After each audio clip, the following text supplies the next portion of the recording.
1975. When the whole world was lost in glitter, dazzling lights, and the spinning glow of disco balls.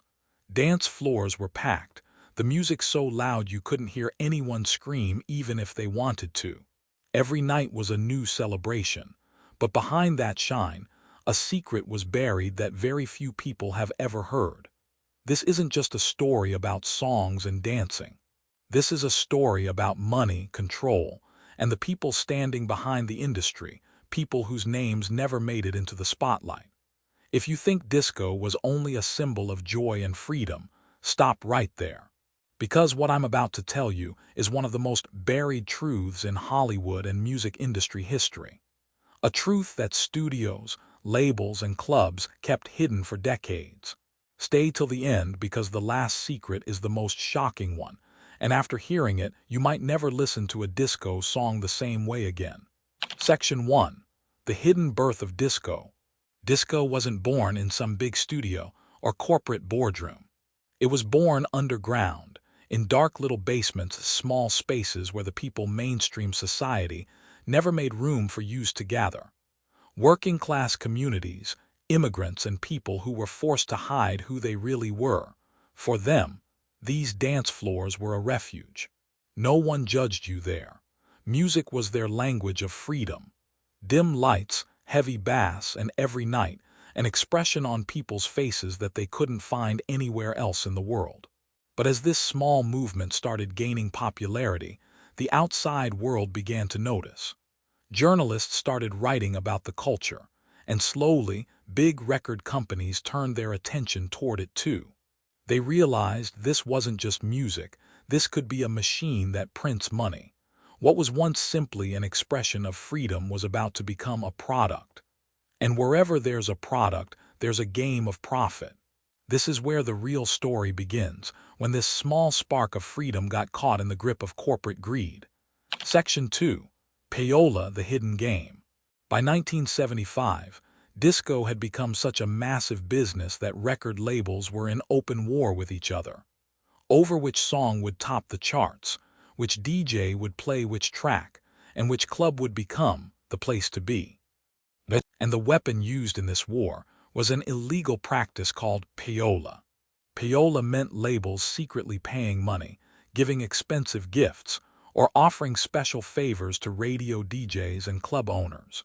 So they'd play their songs more.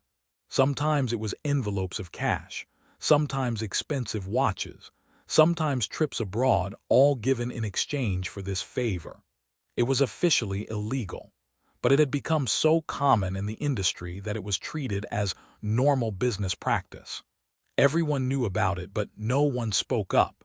Whichever club had the most connections got to play the hit songs first, and its name would become famous overnight.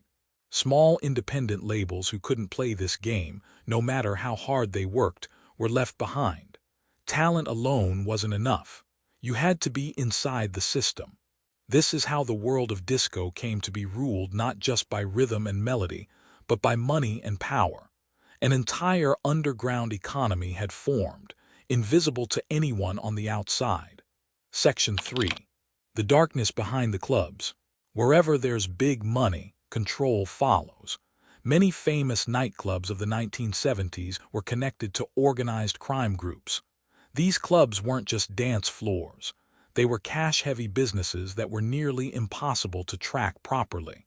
Every night, hundreds of people paid entry fees, bought drinks, filled VIP sections, and keeping an honest account of all that cash was next to impossible for anyone. Money poured into the counters all night, and very little of it was ever properly recorded. These clubs became the perfect place for laundering money. The louder the noise on the dance floor, the quieter the accounting upstairs. Dancers, staff, and small-time performers had no idea any of this was happening. They just showed up to perform, to give their best, to make people happy. Meanwhile, the people upstairs were playing an entirely different game with the money, one these performers never even knew existed. And anyone who spoke out against the system, a manager, a performer, a journalist, would find their career over overnight. No explanation given, no warning issued. people learned that staying silent was safer. That silence was the system's greatest strength. Section 4. The price the stars paid. Many of disco's biggest stars felt deeply alone behind all that glamour. Fame arrived so fast that there was never time to prepare for it. Someone could be a nobody one day and in the spotlight the next, and very few people could handle that kind of pressure. Labels worked them relentlessly, leaving little room for health or peace of mind. One hit song meant the next one was due the following week. Tour, interviews, photo shoots, parties nonstop. There was no time to even think about where this life was actually taking them. Many performers would put on the perfect smile on stage each night, then sit backstage completely exhausted and alone. The industry saw them purely as a product, valued only as long as they kept making money. The moment a star fell out of trend, companies would drop them with no support, no thanks. The very people whose songs had the whole world dancing were, within a few years, largely forgotten. These were the people who gave disco its worldwide identity, yet today their names are rarely remembered.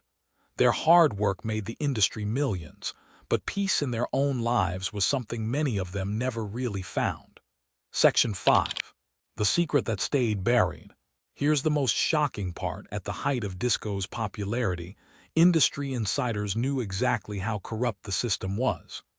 Piola, the hidden cash game, the darkness inside the clubs, all of it kept running, and no one spoke up openly because everyone was getting their share.